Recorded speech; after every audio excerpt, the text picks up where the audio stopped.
This video is a long, step-by-step process to show you how I painted this Orc swordsman captain from the long-dead game Chronopia. It is so long that for better viewing, I thought about making a complete chapter index below. I prepared the miniature and primed German grey as usual. You can see how I prepare metal miniatures by checking out the video in the link. Let's start from the robe. I decided to make it blue, so I started painting it with my favorite blue series, Watercolors Marine. The first step is trivial. Give the robe a nice base coat with Marine 5 and then start highlighting everything. You don't need to see this, right? As the first step of the highlights, I prepared a mix of Marine 5 and Marine 4 on the palette, and I started applying that to the mini. Hit the top parts of the robe, trying to figure out where the light comes from when you do it. Don't waste too much time trying to achieve the perfect blending here.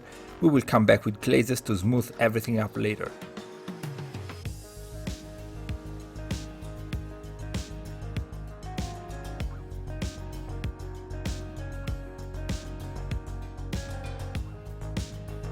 Needless to say that when you get satisfying coverage with this color, keep moving up in brightness until you reach the brightest color. I skip all the steps here because each passage is basically the same as the previous one, so after fast forwarding to the last highlight, the miniatures should look something like this.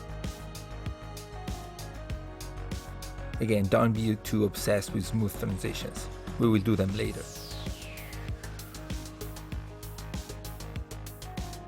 What's more important is to have the proper color contrast on the miniature, to verify if our highlights are enough when contrasting colors are introduced on the mini. For color theory reasons, I decided to have the vest done in yellow. As you know, blue and yellow contrast a lot, so yellow's brightness will affect the level of highlights we just did on the blue. For this reason, you always want to verify your colors after blocking in their neighbors. As you can see, my yellow always starts with its boring base, model color orange-brown. This paint has good coverage, so I generally get perfect coverage after 2 layers. Cover everything, let dry before moving on. We now move to Flesh Gates yellow. Mix it in the brown and increase in quantities until we get the yellow we want.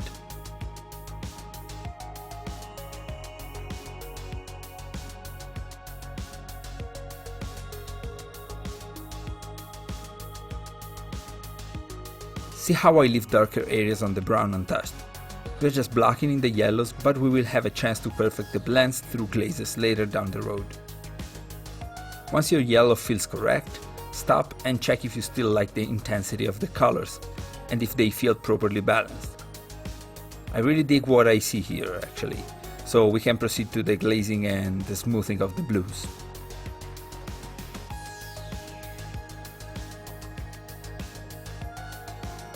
I was painting for some time and it took me a while before I realized the camera was not rolling, like usual.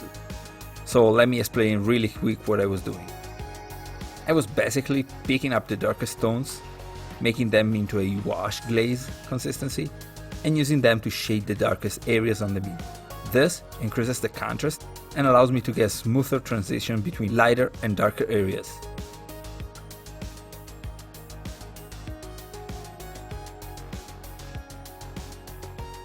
So again, thin the paint to a dirty water-like glaze and shade the darker areas.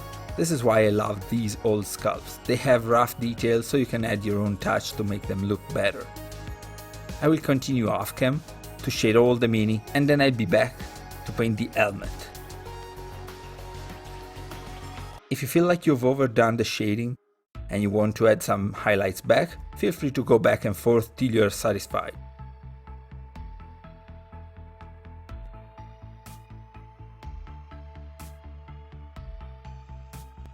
For the metallic parts, I use Vallejo Model Chrome. It's the shiniest, smoothest metal in their lineup. And the coverage is also top notch. Try it if you haven't. You can see here, I go directly on and swoosh, perfect coverage. No, seriously, I mean look at that thing. Swoosh, full coverage. It's magic. One of the best paints ever, seriously. You have to try it. But really not many more things to see here, actually. I just undercoated all the metals with chrome and that's it. Oh no, actually I left the sword for later. That's important. Before moving on, I covered all the metallic parts with a wash of Vallejo black wash for vehicles. And yeah, I know, bad footage as usual, but you know how to do it, right? So yeah.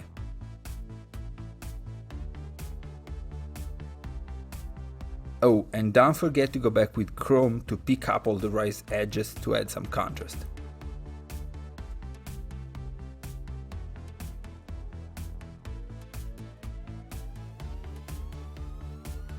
Now we can go on and paint the sword. I decided to go for a kind of a rusty relic-like sword using burnt umber pigments from Vallejo. Then I make a sludge with thinner medium to make some old school rust paint. Here we go. OG bottle cap, thinner medium, like 3-4 drops, a brushful or 2 of pigments mixed in, and don't forget to get enough pigments in to bring it to a sludge. And that's it. This is one of those like can't go wrong techniques. You just grab a brush full of the sludge and simply slap it on. You want it thick enough and uneven enough. It will dry out perfectly, don't worry, leaving a wonderful texture for you to highlight. Here we get technical. No, I'm kidding. We're going to pick up that beautiful texture with a couple dry brush steps.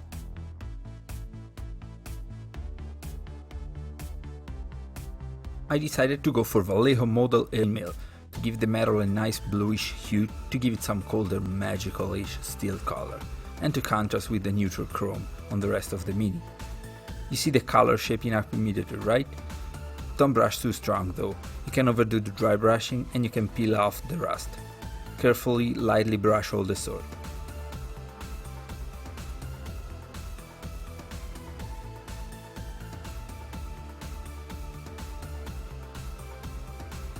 We can also use some chrome on the edge of the sword to make the blade ultra clean and super sharp looking. Keep the brush strokes in the direction perpendicular to the blade and accentuate the edge. The clearer the better, but leave some streaks of chainmail color to give depth to the sword.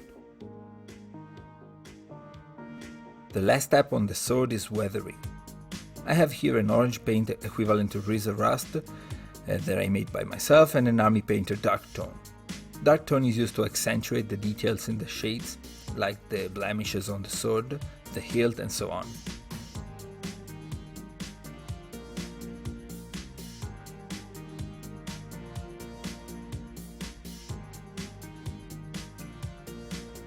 Dark tone can go on the model undiluted, so feel free to use it straight out of the bottle.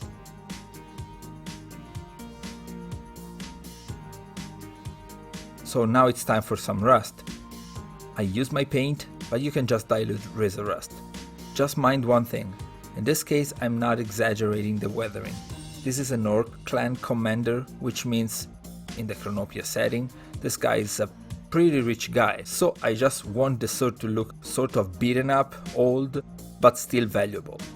Like a relic that came out of some, I don't know, ancestor tomb or whatever.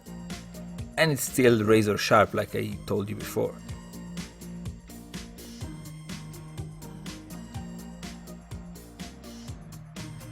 Now, I painted the face of Cam, but I already have a tutorial on how to paint green skin, so go and check it out. You can click right here. The next thing that I actually want to show you how to paint is this belt that goes around the waist and the neck. I was thinking about some color theory, so let me show you my phone. We're moving around this brown yellow area here, the green on the face and of course the blue vest. So I thought we could do a wood scheme by placing some purple on the mini as an accent point. I don't know, maybe it works, maybe it doesn't. So I tried this out. To do it, I chose the World Colors Purple series from 5 to 3 with maybe a slight hint of blue in it. First, a couple of base coats with the number 5. And I'm going fast here, not rocket science, you know? Then some purple number 4 to progressively highlight. And you know what? I'm just highlighting with purples like I did with the blues, so it doesn't make any sense to keep showing anything like sped up footage, right? So let me skip directly to the leather. You can figure out the highlights by yourself, can you, right? So here we are. The very last part to paint on the Mini is the leather. I'm going to make a quick leather with chocolate brown, cavalry brown and orange brown. And if I have time, maybe some highlights using Sacred Weapon miniature browns.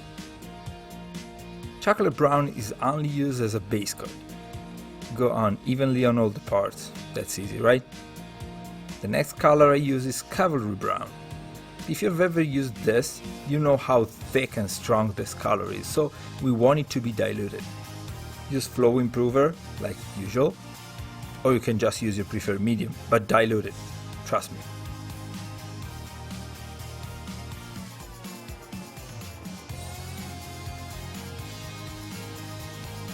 Some orange brown can be also glazed on top of this reddish brown to soften it a little bit, and it can act both as an highlight as a filter.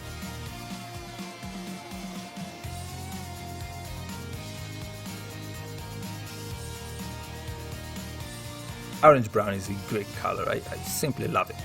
I use it everywhere.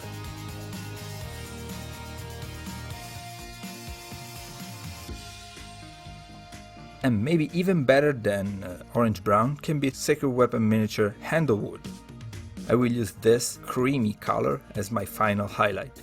It weathers the Mini, the leather a little bit, so it's perfect. You can see how I glaze it on very contained areas. It's the last highlight and you must be careful with it. And with this last highlight, the miniature is done. I had to finish painting the shield actually, but I did that off cam. It's just blue and yellow.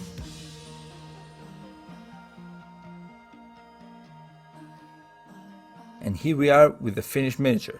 I love the sculpt. It's one of those low detail, high impact minis, and I waited 20 years to paint it. Can you believe it? You can find a detailed article describing the process on my blog and published on the independent magazine Encyclopedia Bellicosa, and you can check the links down in the description. So click the thumbs up, subscribe, click the bell, and please help a fellow YouTuber out to grow his channel. If you like this tutorial, please like and subscribe so I can keep making more. And don't forget to leave your comments and critiques in the comment section below so I can keep improving. Thank you for watching.